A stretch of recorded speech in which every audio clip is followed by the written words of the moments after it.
नमस्कार, मैं मुकेश चौरसिया। आप देख रहे हैं जनता वॉइस न्यूज़। आज हम आए हैं पालम मार्केट में, जो राम चौक के नाम में मशहूर है। बहुत अच्छी मार्केट है और आज हम इसी मार्केट के जो प्रेसिडेंट हैं राजेंद्र जी से बात करेंगे कि मार्केट में क्या हाल चल रहा है। जैसे कि दिवाली आने को तैयार है, सब कितने त्यौहार हैं जो आने के लिए है, लेकिन उसके बाद हम देखेंगे कि मार्केट में रौनक है, कि लोगों में काम भी है, उतना लोगों में रश है। देखते हैं, बात करते हैं क्या है। नमस्कार सर। नमस्कार सर, ये बताइए कि जैसे कि आप मार्केट में हैं, मार्केट में इस समय त्यौहार भी आने को तैयार है, दिवाली आने को तैयार है और भी कई त्यौहार हैं, तो आपको क्या लग रहा है काम कितना है मार्केट में इस समय? देखिए, सबसे पहले तो मैं जागरूक चैनल जनता वॉइस का बहुत बहुत धन्यवाद करता हूं कि वो मार्केट के ग्राउंड लेवल पे आके उसकी रियलिटी चेक कर रहे हैं। और मुकेश जी का मैं दिल से आभारी हूं कि आप समय समय पे हमें जागरूक करते रहे हैं और हमारी जिस तरह की भी प्रॉब्लम होती है उसको सरकार तक पहुंचाते हैं। आज जैसा कि अब एक कोविड-19 के इस पैंडेमिक, इस बीमारी को हम देखते हुए हम जिस तरह से आज मार्केट बहुत बुरी तरह से त्रस्त हुई पड़ी है, धीरे धीरे करके पटरी पर आई है, लेकिन पटरी पर जितना आना चाहिए था उस हिसाब से नहीं आई है, क्योंकि पब्लिक के पास अभी खर्च करने के लिए पैसा है ही नहीं। तो अधिकतर जो हमारी मार्केट की बड़े बड़े स्टोर्स थे जो रेंटेड थे, वो अधिकतर दुकान स्टोर्स खाली हो गए हैं, उन्होंने अपने अपने काम वाइंड अप कर दिए हैं। और जो छोटे मोटे दुकानदार हैं वो बहुत बुरी तरह से त्रस्त हैं। पटरी पर बाज़ार आया, लेकिन धीरे धीरे करके वो फ्लो करता हुआ आगे बढ़ नहीं रहा है। अभी आप शाम का 6 साढ़े 6 बजे का टाइम है, आप भरे बाज़ार में चेक करें कि आपको कहीं भी कोई कस्टमर नहीं दिखाई दे रहा है। इसका मतलब मार्केट में कस्टमर आ ही नहीं रहा है। कुछ इस तरह से डरा हुआ है कि हमारे केसेस बढ़ते जा रहे हैं, कुछ अवेयर हैं कि हम मार्केट में नहीं जाना चाहते, कुछ हाथ खाली होने की वजह से बाज़ार में नहीं आ रहे हैं। तीनों कारण है कि बाज़ार में कस्टमर नहीं है। और इस वार्षिक त्यौहार जो हिंदुओं का सबसे बड़ा त्यौहार है दीपावली, साउथ का त्यौहार है हमारा दशहरा, जो नवरात्रों का प्रोग्राम होते हैं, वो सब कोई प्रोग्राम नहीं हो रहे हैं। अगर प्रोग्राम नहीं हो रहे हैं तो इस हिसाब से मार्केट में किसी तरह की परचेजिंग नहीं हो रही है। शादियों को देखें तो शादियों के सीज़न जैसे अभी स्टार्ट होता है दिवाली के ठीक 11 दिन बाद, देवउठनी 11 से, उसमें भी 3-4 त्यौहार, 4 साहे सिर्फ हैं पूरे सीज़न में। उसको देख के भी बाज़ार में कस्टमर बिल्कुल नहीं है। तो इस बार पूरा का पूरा ये साल हमारा त्रस्त रहेगा और हम लोग इसी तरह से बाज़ार में ग्राहक ना होने की वजह से अपने आप को हम आगे बढ़ाने में बड़ा मुश्किल महसूस कर रहे हैं। और इसके लिए हम सरकार से निवेदन करते हैं कि एमएसएमई को बढ़ावा ना देके पब्लिक की पॉकेट में डायरेक्ट गरीबों तक पैसा पहुंचाया जाए, ताकि वो परचेजिंग पावर अपनी बढ़ाएं। जब उनके पास परचेजिंग पावर होगा तब वो बाज़ार में निकलेंगे। एमएसएमई पे आपको पैसा देने से कोई फ़ायदा नहीं है, उसमें आपका लोन बढ़ रहा है, आपकी इंटरेस्ट बढ़ रही है और वो एक तरह से आपके ऊपर दबाव बढ़ता चला जा रहा है।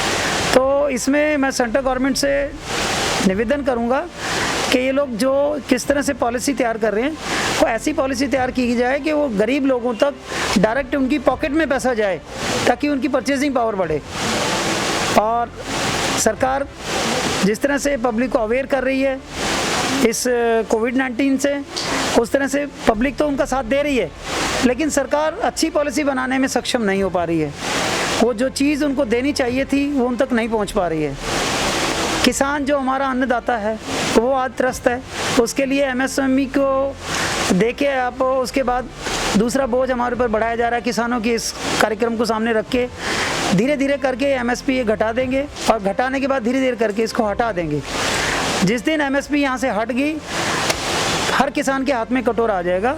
सरकार की दादागिरी होगी कि वो अनाज खरीदे या ना खरीदे, स्टोर में रखे या ना रखे, और जो बिचौलिए होंगे वो रोड से करोड़पति हो जाएंगे, करोड़ से अरबोंपति हो जाएंगे। इस समय जैसे कह रहे हैं कि दिल्ली सरकार को आप क्या गुजारिश करना चाहेंगे कि वो ऐसा कुछ करेगी जिसमें मार्केट में लोगों को काम भी मिले? दिल्ली सरकार में माननीय अरविंद केजरीवाल जी ने पूरा कोशिश किया हुआ है कि हर स्टेप पे किस तरह से हम पब्लिक में जाके उनसे जुड़ सकें, गरीब लोगों को किस तरह हम उनकी डोर स्टेप पे जाके उनकी सहायता कर सकें।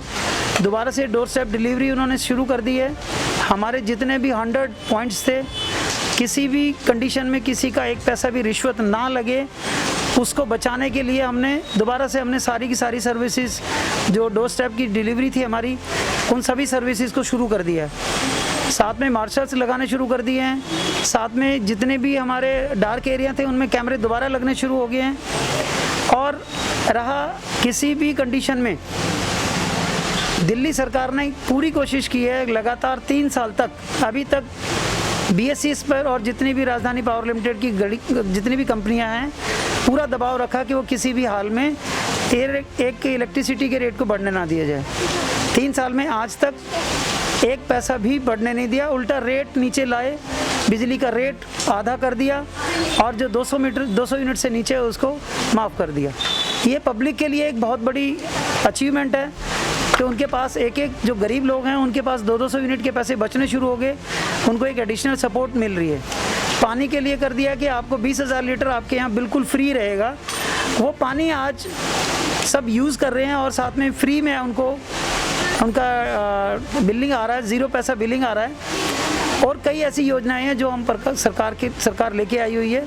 अभी हमने बच्चों के एडमिशन्स के लिए जो धांधलेबाजी होती थी, जो इस पेंडेमिक बीमारी में भी पब्लिक स्कूलों ने अपनी धांधली कर रखी थी कि पब्लिक को एक बच्चे से लाख रुपए, 50 हज़ार रुपये लेके बच्चों के एडमिशन्स कर रहे थे। दिल्ली सरकार ने पहली बार कर दिया कि सभी बच्चों का जो प्लान एडमिशन है वो तो एज इट इज़ होगा। Non plan admission in the sense जो दिल्ली से बाहर के बच्चे आ रहे हैं दिल्ली में पढ़ने अच्छी एजुकेशन को देख के, या जो गवर्नमेंट स्कूल में आना चाहते हैं प्राइवेट स्कूल से, उन सभी बच्चों के लिए खुला एडमिशन कर दिया है। नॉन प्लान में उन सब बच्चों का एडमिशन हो रहा है और मैं एडमिशन कमेटी में ऑलरेडी डिस्ट्रिक्ट को देख रहा हूँ। उसमें इतने बच्चे हमारे गवर्नमेंट स्कूल में आ रहे हैं प्राइवेट सेक्टर को छोड़ के, जिनको बहुत बुरी तरह से त्रस्त थे, उनको 50 हज़ार रुपये, 60 हज़ार रुपये के नोटिस इशू किए थे प्राइवेट स्कूलों ने कि आप ये पैसा जमा करो तो आपको TC इशू होगा। सरकार ने खुला कर दिया है। राइट टू एजुकेशन एक्ट 2005 के अनुसार किसी भी बच्चे का क्लास 6, 7 और 8 में किसी कंडीशन में कोई TC की ज़रूरत नहीं है। जब हम TC मांगने जाते हैं तो वो प्राइवेट स्कूल उससे 20,000, 50,000 रुपये फ़ीस मांगता है कि मेरी पेंडिंग फ़ीस दो। अब किसी के पास पैसा ही नहीं है तो वो फ़ीस कहाँ से देगा? तो गवर्नमेंट ने, अरविंद जी ने इस पे बहुत ज़्यादा मंथन किया और सभी को ऑनलाइन कर दिया। उसमें किसी की कोई अप्रोच की ज़रूरत नहीं है। एक बच्चा जो क्लास 6th में आना चाहता है, 7th में आना चाहता है, 8th में आना चाहता है, उनके मदर फादर एक सिंगल अंडरटेकिंग देंगे कि मेरा बच्चा की डेट ऑफ बर्थ ये है और मैं एज के हिसाब से बच्चे को उसके स्कूल में एडमिशन कराना चाहता हूँ। सिर्फ इतनी अंडरटेकिंग में बच्चों का एडमिशन प्रोसेस स्टार्ट हो गया।